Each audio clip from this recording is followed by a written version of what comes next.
Hello hello hello అందరికీ నమస్కారం. ఎలా ఉన్నారు? బ్రహ్మాండంగా ఉన్నారు కదా. మరి ఈ రోజు రావు గారి రాచబాండలోకి వచ్చిన సెలబ్రిటీ ఎవరు నేను చెప్పేస్తాను. ఈలోగా మీరు మన రాచబాండ వీడియోకి ఒక లైక్ వేసేసి, అలాగే మన కేకే న్యూస్ ని ఎవరైతే సబ్స్క్రైబింగ్ చేసుకోలేదో మీరు చేసేసుకుని నన్ను కొంత ఎంకరేజ్ చేయండి. మరి ఈ రోజు రాచబాండలోకి వచ్చిన సెలబ్రిటీ ఎవరు బాబు? ఓహో, రాను రానంటూనే చిన్నదో సోషల్ మీడియా లైవ్ లోకి వచ్చింది చిన్నది అని పాడలేమో. శ్రీరెడ్డిని చూసి రాజకీయాల జోలికి రాను, టీడీపీ జనసేనల పేరెత్తను, తిట్టిన బూతులకు లెంపకాయలు వేసుకుంటున్నాను అని చెప్పి జైలుకు భయపడి దాక్కున్న శ్రీరెడ్డి మళ్ళీ ఓ వీడియో పోస్ట్ చేసింది. అదేంటో చూద్దాం రండి. ఇదిగో శ్రీరెడ్డి, పద్ధతిగా దుప్పట్టా కప్పేసి మరీ వచ్చావు. ఏంది నీ బాధ? ఏంటి ముఖంలో కళ తప్పింది? కళ అంటే ఏంటో అనుకునేవు. ఒకప్పటి ప్రేత రోత కళ లేదేంటి అని అడుగుతా ఉన్నా. ఏడుపు ముఖం ఎట్టేసుకుని వచ్చావంటే ఏదో జరిగే ఉంది. కక్కే ఇప్పుడే రవిచంద్రారెడ్డి గారు YSRCP official spokes person resignation చూశాను, నేను రాజీనామా చూశాను. ఓహో, అదా నీ బాధ? రవిచంద్రారెడ్డి రాజీనామా చేస్తే నువ్వెందుకు ఏడుతా ఉన్నావు శ్రీరెడ్డా? అయినా నీకు వైసీపీకి సంబంధం లేదని తేల్చి చెప్పేశావు కదా. ఎవరి పార్టీలో ఉంటే నీకెందుకు, జంప్ కొడితే నీకెందుకు? అసలు నిన్ను జగన్ రెడ్డి అంటకో ఓ పేటీఎం స్టార్ గా చూశారు తప్ప ఏనాడు పార్టీ మనిషిగా, కనీసం కార్యకర్తగా కూడా గుర్తించలేదు కదా. మరి ఎందుకు నీకు ఈ ఆరాటం?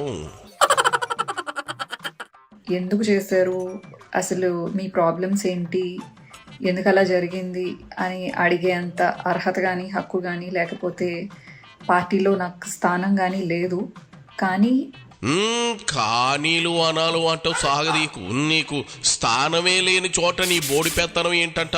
ఆ గుడివాడ అమర్నాథ్ అసలు శ్రీరెడ్డి ఎవరో కూడా నాకు తెలియదు అన్నప్పుడే నువ్వు సగం చచ్చిపోయిన పావు. నీకు పేటీఎం చిల్లర ఆపేసి సాజల కొడుకు యాండ్ ఇచ్చినప్పుడు సైకో శ్రీరెడ్డి 100% సచ్చింది. ఎప్పటికైనా బూతులు శ్రీరెడ్డికి గుడ్ బై చెప్పి జనజీవన స్రవంతిలో కలిసిపో. ఇలా కొంచెం ఓపికతో ఉండండి, అన్నకి హెల్ప్గా ఉండండి.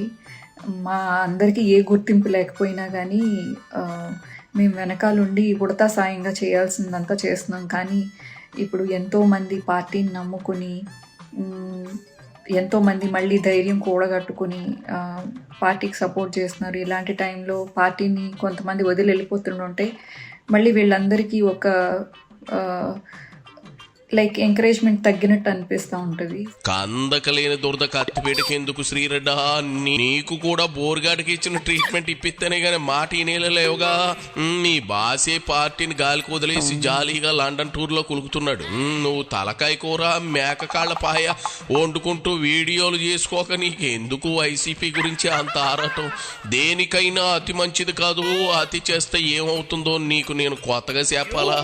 అంచేత వెళ్ళి ఇదిగో మట్ట గిడసలై తోముకుంటావో లేదంటే పెద్ద పరుగులు ఏరుకుంటావో నీ ఇష్టం. కానీ పార్టీ గురించి తెగ ఫీల్ మాత్రం కాకు. సో దయచేసి పార్టీకి సపోర్ట్గా అండగా ఉండాల్సిన టైంలో వదిలేసి వెళ్ళకండి అని చెప్పి అందరి తరపు నుంచి నేను విజ్ఞప్తి చేస్తున్నాను. దయచేసి పార్టీకి మీరు సైలెంట్గా ఉన్నా పర్వాలేదు, లేకపోతే మీరు యాక్టివ్గా లేకపోయినా పర్వాలేదు, కానీ రెసిగ్నేషన్స్ చేయడం ఏంటండి? ఎస్పెషలీ రవిచంద్రారెడ్డి గారి స్పీచెస్ అంటే నేను చాలా ఇంట్రెస్ట్గా చూస్తాను. ఎప్పుడు వావ్ ఈ పాయింట్ ఎంత బాగుంది అని చెప్పేసి నేను అనుకుంటూ ఉంటాను. నేను మాట్లాడట్లేదు, నేను ఏమీ చేయలేని స్థితిలో ఉన్నాను, కానీ ఆ పార్టీ అంటే అభిమానం అయితే మాకుంది. సో దయచేసి యాక్టివ్గా లేకపోయినా పర్వాలేదు, కానీ రెసిగ్నేషన్స్ అయితే చేయకండి దయచేసి. రాజకీయాలంటే ఎక్కడో కూర్చుని సోషల్ మీడియాలో ఓ వీడియో పెట్టేసి పైశాసిక ఆనందం పొందడం కాదమ్మా శ్రీరెడ్డి. అసలు రవిచంద్రారెడ్డి ఎందుకు పార్టీని వీడాడో తెలుసా నీకు?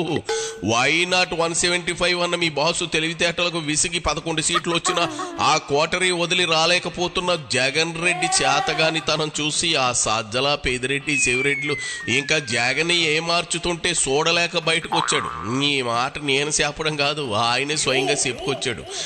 సైలెంట్ గా పార్టీలో ఉండి ఏం పీకాలి, తాడేపల్లి ప్యాలెస్ ముందు గడ్డి పీకాలా? అయినా అసలోడికి లేని నొప్పి కోసరదానికి నీకెందుకు చెప్పు, యానకడికి నీలాంటిదే. కాలిన గాయానికి నూనె లేదే బాబు అంటే కొబ్బరి బూర్లు వండి పెట్టవా అందట. అలా ఉంది నువ్వు చెప్పేది. జగనే ఇవాళ రేపో జెండా బీకేసి తల్లి కాంగ్రెస్ లో తన పిల్ల కాంగ్రెస్ ని కలిపేసి చేతులు ముడుచుకుని కూర్చుందామని డిసైడ్ అయితే అన్నతోనే ఉండండి, సపోర్ట్ గా ఉండండి అంటూ నీ యాదవ నస్సు కూడా ఏంది అంట. సాలే వెళ్ళి చేపల పులుసు ఉప్పు తగ్గిందట, దాని సంగతి చూసుకో. యూట్యూబ్ ఛానల్ అమ్ముకో, 4 రూపాయలైనా వస్తాయి. ఈ 5 ఏళ్లలో పేటిఎం సెల్లర్ పడదు. నువ్వు తెల్లార్లు ఏడ్చినా అక్కడ పార్టీ లేవదు, మీ జగనన్న లేవడం లే. అర్థమైందా చీరెడ్డి? చాలే వెళ్ళిరా.